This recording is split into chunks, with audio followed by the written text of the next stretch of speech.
Hello guys, welcome to always rise. तो अभी जैसा कि हम इंडियन पॉलिटिकल थिंकर कर रहे थे और इसके पहले हम लोगों ने डॉक्टर मोहम्मद इकबाल को कवर किया था। उसके बाद से हमने पूछा था कि आपको नेक्स्ट कौन से थिंकर चाहिए, तो एक स्टूडेंट ने बोला था कि उनको जयप्रकाश नारायण से स्टार्टिंग करनी चाहिए।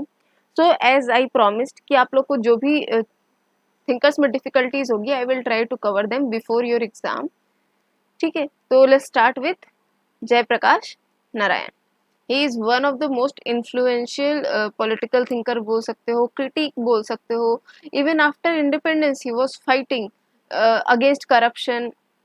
मतलब वॉट ऑल ही वॉन्टेड कि हमारा जो देश है ना वो जैसा सोचा गया था कि बिल्कुल एक अच्छा देश हो, यहाँ पर लोगों की मतलब कोई पॉवर्टी ना हो, कोई करप्शन ना हो, लोगों को इक्वल राइट मिले।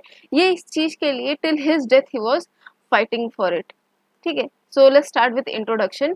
Jayaprakash Narayan he was born on 11th October, ठीक है, सिताब दरिया, इंडिया में, and then he died in Patna 1979, and he was one of the most important political leader, and he was also a theorist.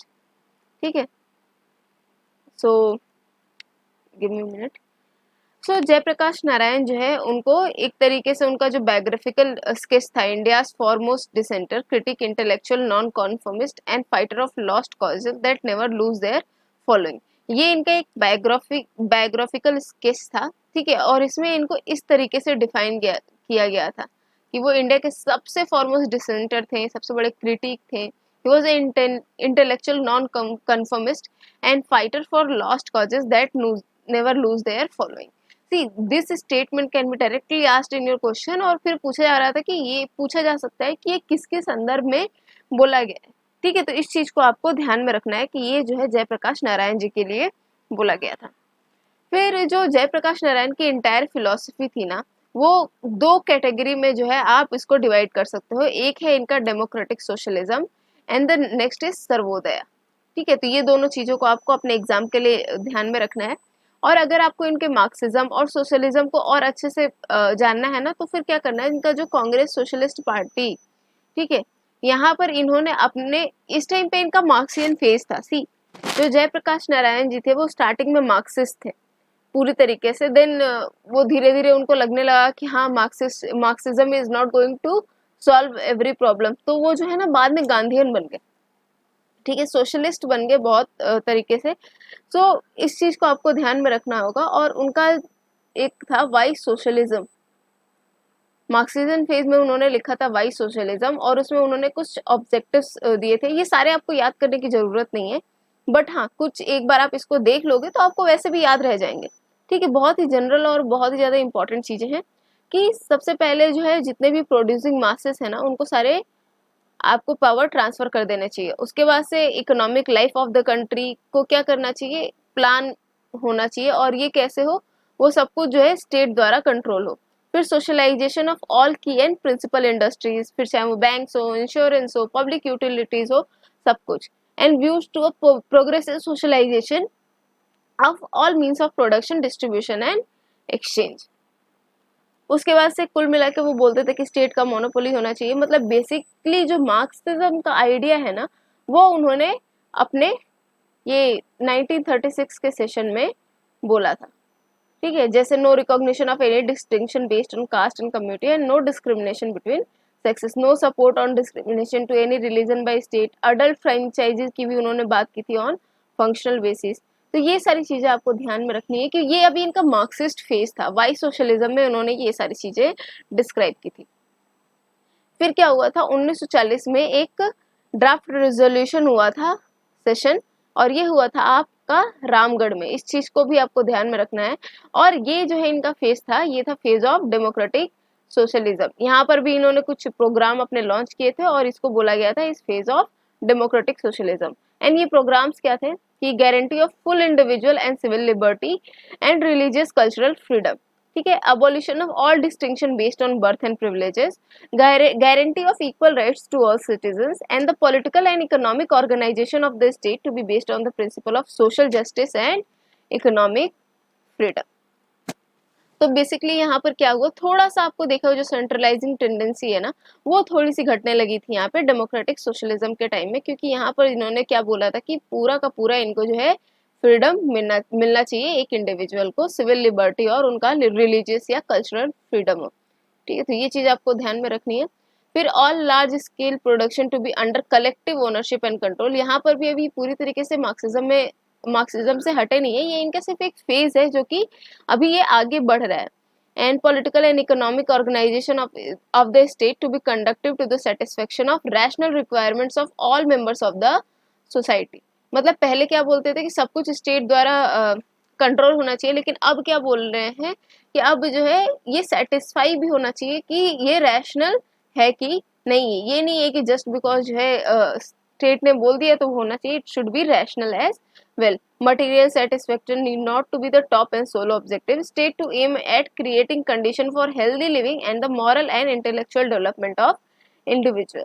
ठीक है, फिर उसके बाद से state to endeavour promote small scale production. पहले क्या बोलते थे, मास प्रोडक्शन होना चाहिए, अब क्या बोल रहे हैं, स्मॉल स्केल प्रोडक्शन होना चाहिए। फिर चाहे वो इंडिविजुअल का हो या कोऑपरेटिव एफर्ट हो, और इससे क्या होना चाहिए, सबको इक्वल बेनिफिट मिलना चाहिए। और जो लाइफ ऑफ विलेजर है वो जो है एक तरीके से उनको रिकॉग्निशन मिलनी चाहिए, वो सेल्फ गवर्निंग होनी चाहिए। ठीक है, they should be self sufficient and large as major as possible. एक तरीके से जो पंचायती राज वाला सिस्टम है ना, वो इनके डेमोक्रेटिक फेज ऑफ सोशलिज्म से क्या हुआ था, उभर कर आया था कि now he wanted a panchayati raj system in 1940। फिर 1946 में उनका एक आर्टिकल था, ये चीज आपको ध्यान में रखनी है, माई पिक्चर ऑफ सोशलिज्म। ठीक है, this is very important for your exam, तो इस चीज को आपको ध्यान में रखना है। एंड जो इनका डेमोक्रेटिक सोशलिज्म या फिर मार्क्सिज्म था, जो मैंने आपको बोला था कि दो फेज में डिवाइड किया जा सकता है इनके, मार्क्सिज्म और डेमोक्रेटिक सोशलिज्म, ये इनका जो सोशलिस्टिक पैराडाइम था ना 1930s और 1940s, ठीक है, ये इन दोनों का पार्ट था जो कि हमने पहले डिस्कस किया है। इसके बाद से जो मैंने आपको बताया था कि लेटर ही बिकेम गांधीज्म, तो किस तरीके से वो गांधीयन बने थे। सबसे पहले उन्होंने क्वेश्चन किया था कि जो गुड एंड्स क्या वो कभी भी बैड एंड से अचीव किए जा सकते हैं। इज इट पॉसिबल कि आप जो है एक सोचो कि दिस इज आवर एंड, ठीक है, और इसको फॉलो करने के लिए जैसे सब लोग बोलते हैं कि एंड जस्टिफाइज द मीन्स, ठीक है, ये मैकियावेली का आपको डायलॉग पता होगा कि एंड जस्टिफाइज द मीन्स। तो इस एंड को पाने के लिए अगर आप कुछ गलत काम कर रहे हो तो इज इट ओके, या फिर क्या कभी भी आप ये जो गलत पाथ है इन सबको फॉलो करते हुए एक अच्छे गोल को आप अचीव कर सकते हो, ये इनकी क्वेश्चनिंग थी। और उसके बाद से एक और चीज बोला गया था, इनकी एक और क्वेश्चनिंग थी कि क्या हुआ कि अगर ये सारे बैड मीन्स को आप फॉलो कर रहे हो, ठीक है, और इसके बाद भी आपको जो है गुड एंड नहीं मिल रहा है, अगर ये नहीं मिल रहा है तो फिर वो बैड जो मीन्स है वो कितना जस्टिफाई होगा। इस तरीके से तो आप बुरे ही बन गए। जब आप बुरे बन गए उसके बाद से सोच रहे हो कि नहीं नहीं हम अच्छा काम करेंगे, तो how are you going to justify that. तो इसके बाद से इनको रियलाइज हुआ कि मटेरियलिज्म जो होता है ना, वो एज अ फिलोसफिकल आउटलुक ये कोई भी बेसिस नहीं देगा एथिकल कंडक्ट और एनी इंसेंटिव फॉर गुडनेस, क्योंकि आपको क्या हो जाएगी, आदत हो जाएगी ये सारे बैड मीन्स से या फिर शॉर्टकट अपनाने की। सपोज एक बहुत ही सीधे एग्जांपल है आपका एग्जाम होने वाला है, ठीक है, और यहाँ पर जो है ऐसा बोला जाए कि कोई थर्ड पर्सन आता है और वो बोलता है कि मैं आपको पेपर दे दूंगा, मतलब एक काइंड ऑफ लीक करवाने की कोशिश कर रहा है, आप मुझे पैसे दे दो and then you can become the topper of this exam, ठीक है। अब आपने ये कहा कि हाँ हाँ ठीक है, आपका जो एंड क्या है, that is end to become the topper और टू क्वालिफाई दिस एग्जाम। तो ये तो एंड तो आपका अच्छा ही है, लेकिन इज दिस मीन गुड, क्या ये जो आपने तरीका अपनाया है क्या ये सही है? नहीं, ये नहीं सही है ना, क्योंकि एक तरीके से आप क्या कर रहे हो, चीटिंग कर रहे हो, and cheating can not be good. तो जब आपकी आदत ही बन जाएगी चीटिंग करने के लिए, तो why would you do hard work. और जो लोग हार्ड वर्क कर रहे हैं तो फिर उनका कोई फायदा नहीं रह जाएगा, तब सब इसी पाथ पे मूव करेंगे, ठीक है। तो जो मटेरियलिज्म है एज अ फिलोसफिकल आउटलुक, वो आपको कभी भी एथिकल कंडक्ट या फिर कुछ भी अच्छा करने के लिए प्रेरणा दे ही नहीं सकता है, ठीक है। ये इनकी क्वेश्चनिंग थी एंड देन ही बिकेम, फिर उन्होंने क्या किया, अपने ही इसी क्वेश्चनिंग से इन्होंने कंक्लूजन ड्रॉ कर दिया कि जो सोसाइटी होती है, ठीक है, जहां पर it is possible for the people by democratic means to bring about a social change, it would be his it would be counter revolutionary to resort to violence.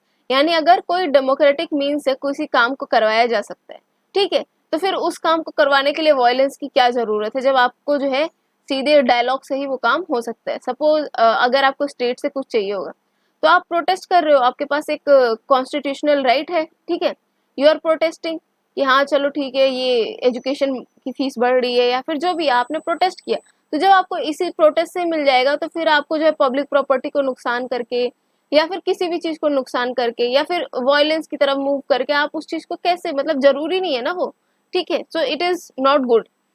और दूसरा है कि socialism could not exist nor be created in the absence of democratic freedoms. और अगर आपकी democratic freedom को ही ले लिया जा रहा है, आपके राइट टू प्रोटेस्ट को ही ले लिया जा रहा है, या right to freedom of speech and expression को ले लिया जा रहा है, या फिर कोई भी राइट हो जो कि आपके एक राइट्स मिलने चाहिए, ठीक है ना, डेमोक्रेसी में, अगर वो राइट नहीं है, अगर वो फ्रीडम नहीं है, तो क्या होगा, सोशलिज्म कभी भी एग्जिस्ट कर ही नहीं पाएगा और ना ही जो है उसको क्रिएट किया जा सकता है। मतलब जो पहले इनका फेस था कि स्टेट कंट्रोल्ड होना चाहिए सब कुछ, अब वो जो है जब इनको रियलाइजेशन हुई है तो वो उस चीज से क्या करते हैं, थोड़ा सा मूव करते हैं और ये फाइनली ये दो कंक्लूजन रखते हैं, ठीक है। फिर communitarian farms collectively owned and managed by entire villages, ये तो आपको किया ही था, और ये सारी चीजें हैं।